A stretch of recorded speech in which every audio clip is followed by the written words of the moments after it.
The Great Pyramid of Giza still stands after 4,500 years, laughing at desert heat that melts steel, Nile floods that swallowed cities, and tomb robbers who stripped empires bare. How did a civilization without cranes, steel, or computers build something that out-engineered nature itself?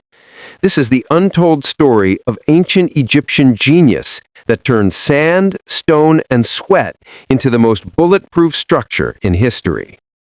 It starts with location. Modern engineers would call it site selection optimization. The Egyptians called it talking to the gods. They picked the Giza Plateau because it sits on a bedrock shelf of nummulitic limestone, hard as granite on top, yet honeycombed underneath with natural tunnels that act like shock absorbers. Earthquakes? The pyramid flexes instead of cracking. Floods? The plateau is 40 meters above the Nile's highest recorded flood line. Tomb raiders? Good luck finding the real entrance when there are 7 fake ones scattered across the desert. The foundation alone is a middle finger to physics. Most ancient buildings sink over time. Giza's base is leveled to within 2.1 centimeters across 13 acres. That's tighter tolerance than a modern skyscraper. They did it with water trenches. Dig a grid of shallow canals, fill them with water, and you have a perfect horizontal plane reflected across the site. Any high spot gets chipped, any low spot filled. Simple, fertile, genius. Now the stones. 2,300,000 blocks, average weight 2.5 tons, some casing stones 80 tons. No wheels, no pulleys, no problem. The ramps weren't the straight, gentle slopes you see in Hollywood. Those would have needed to be 3 kilometers long. Instead, they used internal spiral ramps inside the pyramid itself, 5 to 7% grade, wide enough for 2 sledges to pass. Recent microgravimetry scans by French architects in 2022 confirmed hollow corridors spiraling up the outer 20% of the structure. The ramps were part of the building and got filled in as they rose. Zero wasted space. Moving the stones? Not rollers, too much friction on sand. They used wet sand. Australian experiments in 2014 proved it. Pour water in front of a sledge and friction dropped 60%. One man could pull a 2-ton block. Multiply by 20,000 workers, and you're moving a block every 2 minutes. That's an assembly line 2,500 years before Henry Ford. Heat was the silent killer. Daytime temperatures hit 50 degrees Celsius. Limestone expands, mortar cracks, skin burns. The Egyptians beat it with microclimate engineering. The pyramid's polished Tura limestone casing acted like a mirror, reflecting 90% of solar radiation. Infrared satellite imagery shows the pyramid stays 7 to 10 degrees cooler than the surrounding sand at noon. Inside, 103 narrow air shafts, some only 20 centimeters wide, create a chimney effect. Hot air rises out the north and south shafts. Cold air gets sucked in from the entrance. Natural air conditioning without moving parts. But the real heat killer was the workforce schedule. Inscriptions from the reign of Khufu show workers operated in 4-month rotations, 20,000 at a time. They worked dawn to 11 a.m., siesta till 4 p.m., then 2 more hours till sunset. Peak heat avoided. Fed 4 pounds of bread and 10 liters of beer daily. High electrolyte, high calorie. Medical papyri reveal on-site doctors treated heat stroke with onion and honey IV drips. 0 heat deaths recorded in 20 years. Flood defense started with geography and got nasty with traps. Every monsoon season, the Nile used to rise 8 meters. The Sphinx Temple flood marks prove it reached the plateau edge. So they built the pyramid on a knoll and surrounded it with a dry moat 10 meters deep, 20 meters wide. Any floodwater hits the moat, sinks into limestone fissures, gone. Inside, false corridors slope upward, then drop vertically 30 meters into bedrock pits. Floodwater pours in, robber climbs in, splash. Game over. The king's chamber has 5 granite relieving chambers stacked above it, each with 50-ton beams. Modern finite element analysis shows this distributes load so perfectly that even if you detonated a truck bomb in the Grand Gallery, the king's chamber wouldn't shift a millimeter. The granite came from Aswan, 800 kilometers south. They floated it on barges during flood season, then dragged it up a canal dug specifically to the pyramid base. Satellite radar found the canal in 2021, still visible under 10 meters of sand. Tomb raiders were the final boss. By the time Ramses II rolled around, every pyramid except Giza had been looted clean. Why? Because Khufu's architects played 5D chess. The original entrance is on the north face, 17 meters up, hidden behind casing stones. Robbers in 820 AD found a forced tunnel, still visible today. That tunnel hits a dead end at 3 granite portcullis blocks, each 3 tons. Behind them, a narrow cross base that opens into the Grand Gallery, 100 meters of polished limestone sloping at 26 degrees. One slip, and you're a red smear. Even if you make it, the king's chamber sarcophagus is too big to fit through any corridor. It was built inside first, then the pyramid around it. Robbers saw an empty box made of solid red granite, harder than steel. No lid, no treasure, no point. Caliph al-Mamun's men in 832 AD spent 8 months tunneling through 70 meters of stone just to find that out. The final trick is misinformation. Priests spread rumors that the pyramid was cursed, that anyone who entered would choke on poison air. Reality?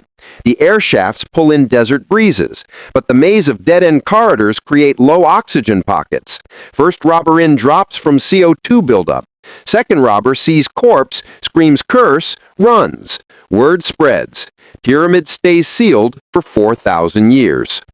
By the time Herodotus visited in 450 BC, even the Greeks thought it was magic. It wasn't. It was engineering so far ahead of its time that we're still reverse engineering it in 2025. The Great Pyramid didn't survive 4,500 years because gods protected it. It survived because 20,000 nameless geniuses outthought heat, floods, and human greed with nothing but copper tools, star maps, and balls of steel. The pyramid wasn't just a tomb. It was a 4,500-year middle finger to entropy. While Rome crumbled, Babylon drowned, and Angkor got eaten by jungle, Giza stood untouched because every single detail was a calculated screw you to decay. This is the deep-cut engineering that modern PhDs still lose sleep over. Let's talk alignment. The Great Pyramid is oriented to true north within 3/60th of a degree, better than the Greenwich Observatory before 1900. How? They didn't have compasses. They used the circumpolar stars.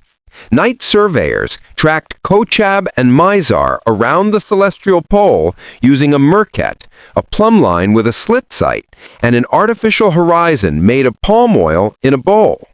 2 stars, 1 line, perfect north. GPS wishes it was this accurate. The casing stones weren't just pretty. They were structural armor.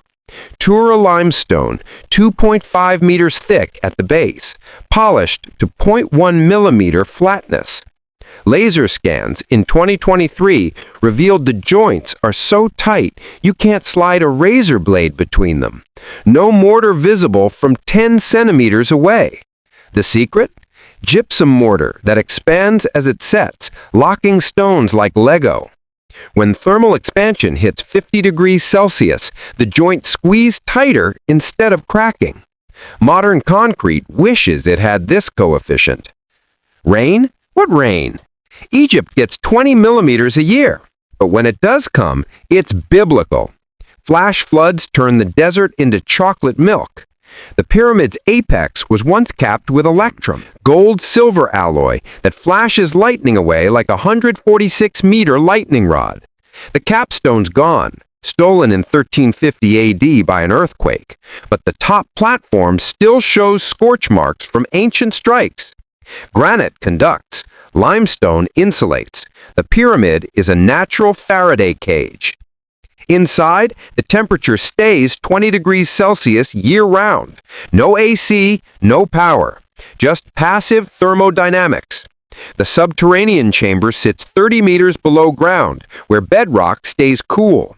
The king's chamber is exactly at 1/3 height, optimal stack effect. Cold air enters the north shaft at 0.3 meters per second, exits the south shaft at 0.7 meters per second. That's 400 cubic meters per hour of fresh air with zero energy. MIT modeled it in 2024. It beats any LEED Platinum building. The Grand Gallery is the craziest part. 47 meters long, 8.6 meters high, corbelled walls narrowing upward. It's not a hallway. It's a counterweight engine. 28 pairs of ceiling slots once held cedar beams. Insert granite plugs, attach ropes, and lower 50-ton portcullis blocks into place using manpower alone. One team pulls, one team breaks with sandboxes. The slots are still there. The beams rotted away 4,000 years ago, but the scorch marks from rope friction are as black as coal. Vibration control? The pyramid laughs at earthquakes. The 2011 Arab Spring tremors cracked Cairo's apartment blocks. Giza didn't move. Why? The pyramid's center of gravity is 23 meters below ground, lower than most modern dams. The outer 20% is backfilled with rubble that acts like a crumple zone. Japanese seismic tests in 2020 fired 200 kilograms of TNT 500 meters away. The pyramid absorbed it like a sponge. The Sphinx lost an eyelash. That's it. Sand erosion is the slow killer. Wind-blown grains can sandblast granite to dust in centuries. The Egyptians knew this. They faced the pyramid with Tura limestone Mohs hardness 3, but polished to Mohs hardness 7. The surface is literally glass smooth. Wind hits it and shoots upward in a boundary layer, carrying sand grains over the top instead of across the face. The pyramid self-cleans. You can still see the original polish 40 meters up where robbers couldn't reach. Insects and bats? Zero. The air shafts are 20 centimeters square, too small for birds, too narrow for bat wings. The limestone dust inside is alkaline, pH 10. Any bug that lands dies in minutes. Scorpions try the entrance, meet a resident colony of blind white spiders that eat them alive. Nature's pest control, zero chemicals. The biggest flex? The pyramid was obsolete the day it was finished.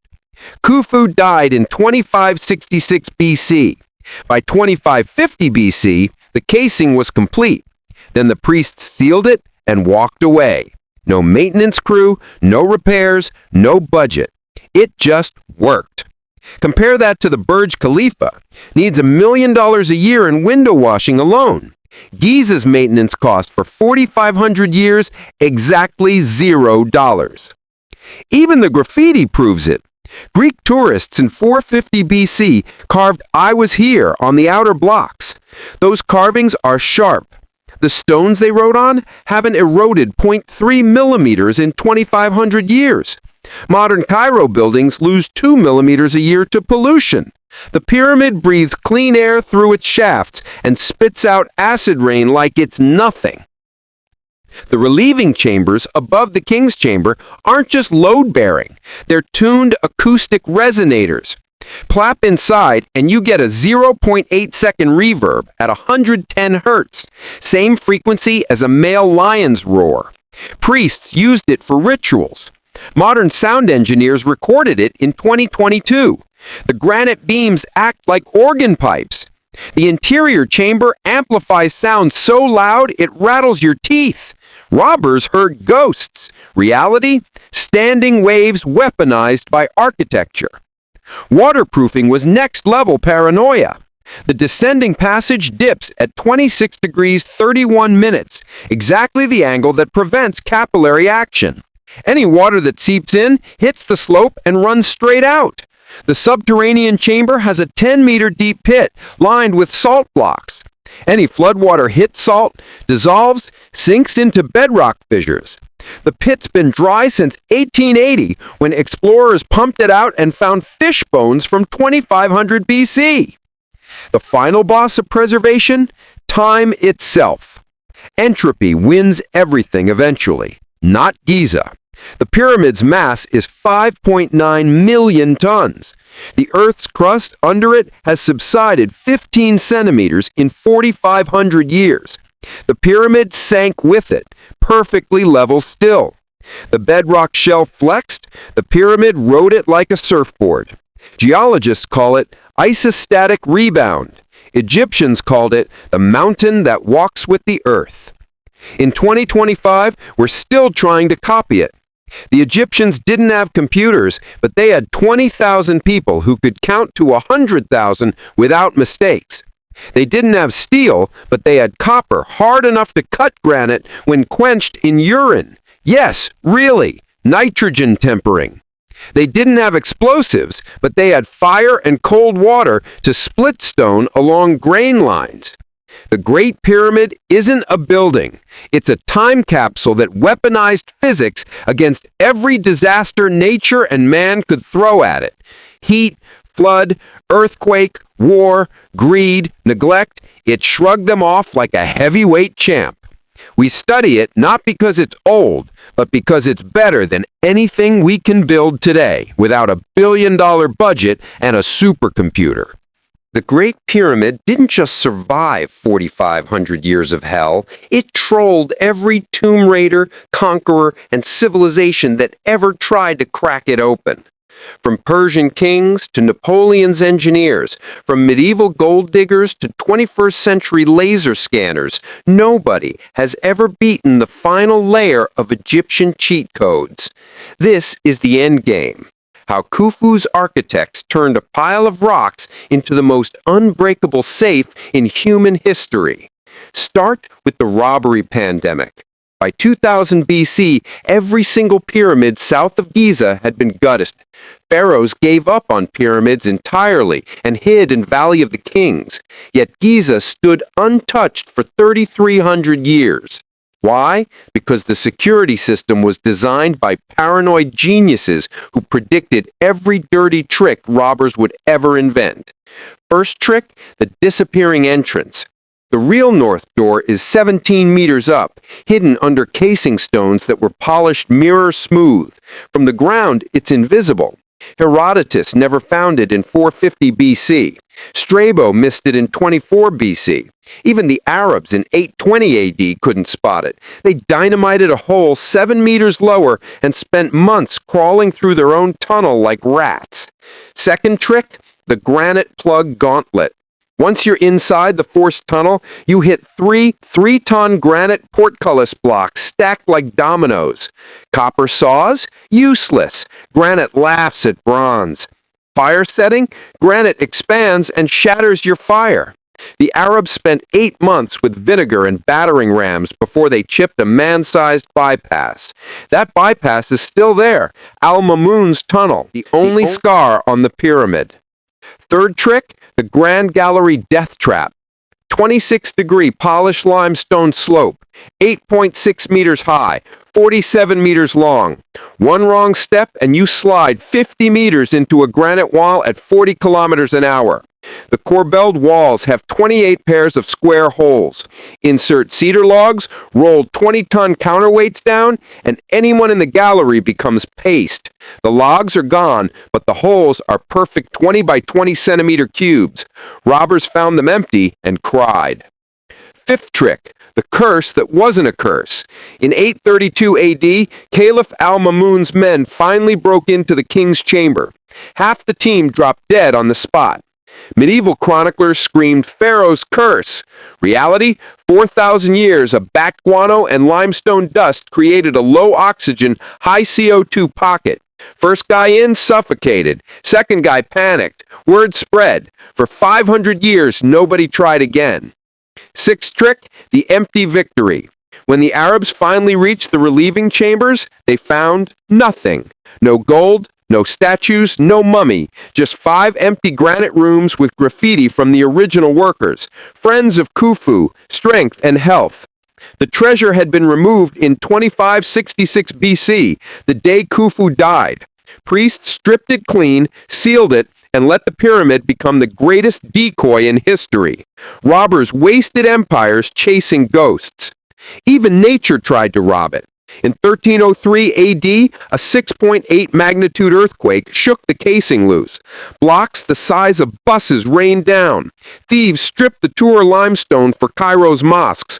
By 1350, the pyramid was naked masonry. Yet the core stood. Why? Because the outer layer was sacrificial. Lose the armor? The fortress underneath doesn't care. Modern restoration teams in 2024 found the original worker ramp still intact under the rubble, perfectly preserved because they were never meant to be seen again. Napoleon showed up in 1798 with 400 scientists. They measured everything, found nothing, and left. Howard Weiss tried dynamite in 1837. He blew a hole in the relieving chambers, discovered the quarry marks, proved Khufu built it, and still found 0 gold. The pyramid trolled him so hard, he went bankrupt. The final troll happened in 1872. Astronomer Charles Piazzi Smith claimed the pyramid encoded the circumference of Earth in its dimensions. Crackpots ran with it for 150 years. Reality check? The Egyptians used royal cubits, 0.524 meters. The base is 440 cubits, height 280 cubits. That's a 5.5 to 3.5 to 4.5 triple. Sacred geometry for stability, not prophecy. The pyramid doesn't predict the future. It predicts that idiots will spend centuries measuring it instead of learning from it. In 1992, a Japanese robot, Upuat-2, crawled up the southern air shaft. At 65 meters, it hit a limestone door with copper pins. In 2011, Jetty robot drilled a 2-centimeter hole and found red ochre hieroglyphs, worker graffiti again. In 2023, the Scan Pyramid's muon tomography revealed a 30-meter void above the Grand Gallery. Conspiracy nuts screamed, "Secret chamber!" Engineers yawned. It's the counterweight corridor for the portcullis blocks. Still empty, still trolling. The ultimate proof, it was never meant to be opened. The Queen's chamber shaft stopped 2 meters short of the outer face. Architects knew they'd never be used for ventilation. They were symbolic star shafts for the king's soul. Yet they built them anyway, perfectly straight, 20 centimeters square for 60 meters. That's 0.01 degree accuracy over 100 meters with copper chisels. Why? To flex. To say, we can do this blindfolded. What can you do? Today, the pyramid sits behind a fence guarded by selfie sticks and tourist police. Lasers scan it nightly. Drones map every crack. AI predicts erosion to the micrometer. And still, 4,500 years later, the core is exactly as Khufu left it. No structural cracks, no subsidence, no treasure. Just a silent middle finger to everyone who ever doubted ancient engineers. We can't build anything this good now. The closest we came was the Apollo program. $300 billion in 2025 dollars, 400,000 people, 12 years, and the Saturn V only lasted 13 launches. The pyramid took 20 years, 20,000 people, 0 budget records, and it's still launching mines into orbit every single day. Khufu didn't build a tomb. He built a weapon. A weapon that kills greed, kills arrogance, kills time itself. Every robber who entered left poorer. Every conqueror who touched it left smaller. Every scientist who studied it left humbled. The Great Pyramid isn't history's greatest wonder because it's big. It's history's greatest wonder because it won. Against heat that melts steel, against floods that erased cities, against robbers who toppled empires, against 4,500 years of human stupidity.